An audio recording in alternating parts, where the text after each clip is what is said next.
কিরে লালপরি, সেই কখন থেকে কি যেন একটা ভেবে মুচকি মুচকি হাসছিস একা একা। আমার সাথে কোনো কথাই বলছিস না। কি ব্যাপার বলতো? কি হয়েছে তোর? আরে কিছু হয়নি আমার। আসলে গত বছর আমি শীতকাল কাটিয়েছিলাম পৃথিবীতে। আর তুই তো জানিস পৃথিবীর ঋতুগুলো কত সুন্দর। এক এক ঋতুতে এক এক রকম সৌন্দর্য ও মজা হয়। তাই মনে করে হাসছি।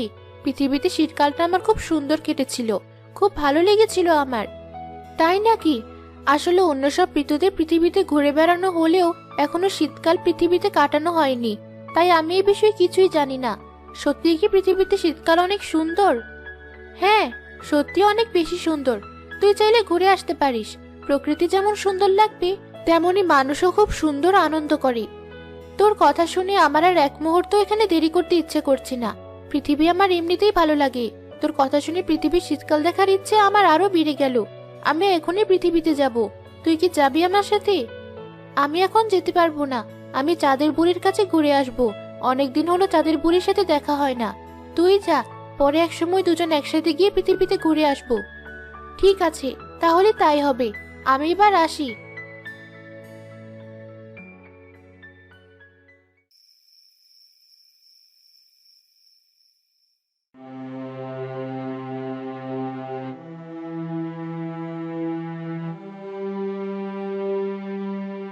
বউ, তুমি এমন মন খারাপ করে বসে আছো কেন? কাজ থেকে ফিরে এমন মন খারাপ দেখতে কি ভালো লাগে? কি করব, অভাবের সংসার আমাদের। অনেক কিছু মন চাইলেও করতে পারি না। সেসবে একটু ভাবছি। কি এত ভাবছো? পাড়ায় তো শীতের আমেজ শুরু হয়েছে। বাড়ি বাড়ি পিঠা উৎসব শুরু হয়ে গেছে। কিন্তু আমাদের সংসারের যে হাল, মনে হয় না এবারও কোনো পিঠা বানিয়ে মুখে দিতে পারবো। কি আর করব, পোড়া কপাল। চেষ্টা তো আর কম করি না, কিন্তু কপাল যে কিছুতে এগুতে চায় না। এত কষ্ট করেও সে পিছিয়েই থাকি। ছাড়ো সেসব, তুমি এত চিন্তা করো না। দেখি আমি কোনো ব্যবস্থা করতে পারি কিনা। ছেলে মেয়ে দুটোকে তেমন কিছু দিতে পারি না, সেটা ভেবে আমার অনেক কষ্ট লাগে। আমরা তো বড় মানুষ, আমাদের ওসব না হলেও চলে। কিন্তু ছেলে মেয়ে দুটো ছোট মানুষ, ওদেরটা একটু মন চায়। তার উপর এবারে ওবারে দেখলে তখন ওরা আরো বেশি পাগল হয়ে যায়।